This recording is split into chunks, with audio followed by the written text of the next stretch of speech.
दोस्तों, महाभारत की कथाओं में एक रहस्य ऐसा भी है जो हमें यह सिखाता है कि जब हालात सबसे कठिन हों, तब भी ईश्वर अपने भक्तों को अकेला नहीं छोड़ते।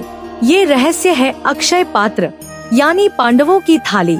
कौरवों से हारकर जब पांडवों को वनवास मिला तो उनके सामने सबसे बड़ी समस्या आई भोजन की। पांचों भाई, उनकी पत्नी द्रौपदी और साथ ही कई ऋषि मुनि, शिष्य और अतिथि सब उनके साथ रहते थे। जंगल में इतने लोगों का भोजन जुटाना लगभग असंभव था। द्रौपदी रोज सोचती, मैं अपने स्वामी और इन ऋषि मुनियों को भूखा कैसे रख सकती हूँ। अतिथि सत्कार के बिना तो धर्म भी अधूरा है। उनकी यह व्याकुलता देखकर भगवान श्री कृष्ण ने पांडवों की मदद करने का निश्चय किया। कहा जाता है कि कृष्ण पांडवों के दुख को कभी सह नहीं पाते थे। एक दिन वे अचानक वन में द्रौपदी के सामने प्रकट हुए। द्रौपदी उनके चरणों में गिरकर बोली, प्रभु, ये कैसा वनवास है। मैं सबका पेट भरना चाहती हूँ, पर भोजन कभी पर्याप्त नहीं होता। ऋषि और अतिथि आते हैं तो सत्कार अधूरा रह जाता है। कृष्ण मुस्कुराए और बोले, द्रौपदी, चिंता मत करो, मैं तुम्हें एक ऐसा पात्र देता हूँ जिसमें कभी कमी नहीं होगी। यही था अक्षय पात्र। यह साधारण थाली नहीं थी। कथाओं के अनुसार यह वरदान सूर्यदेव ने दिया था। नियम यह था, जब तक द्रौपदी स्वयं भोजन न कर ले, तब तक इस पात्र से अनंत भोजन निकलता रहता। चाहे कितने ही अतिथि क्यों न आ जाए, यह थाली सबका पेट भर देती। जंगल में रहते हुए भी पांडव कभी अतिथियों और ऋषियों का सत्कार करने से पीछे नहीं रहे।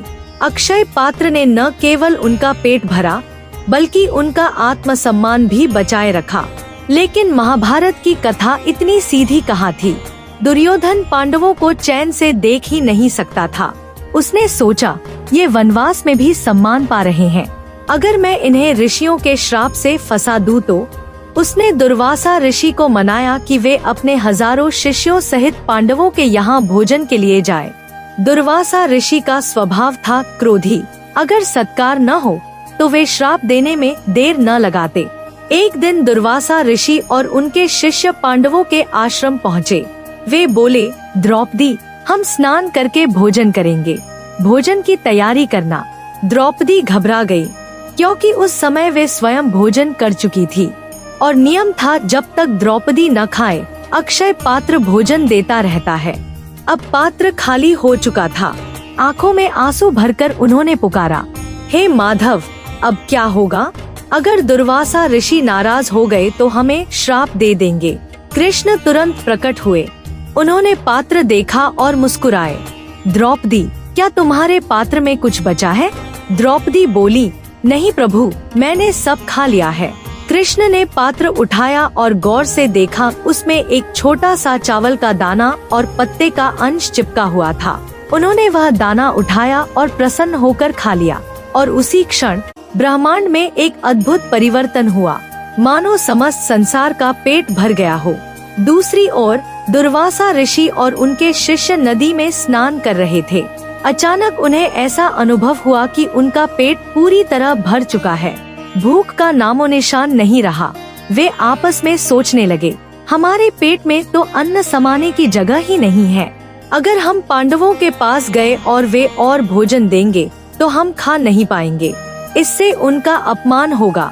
इसलिए वे बिना कुछ कहे वहीं से चले गए। दोस्तों, अक्षय पात्र केवल एक पात्र नहीं था, यह विश्वास और आस्था का प्रतीक था। यह हमें सिखाता है, जब हम धर्म और सत्य के मार्ग पर होते हैं तो ईश्वर स्वयं हमारी रक्षा करते हैं। तो ये थी कहानी अक्षय पात्र, पांडवों की थाली का रहस्य। अगर आपको ये कहानी पसंद आई हो तो लाइक, शेयर, कमेंट और सब्सक्राइब जरूर कीजिए।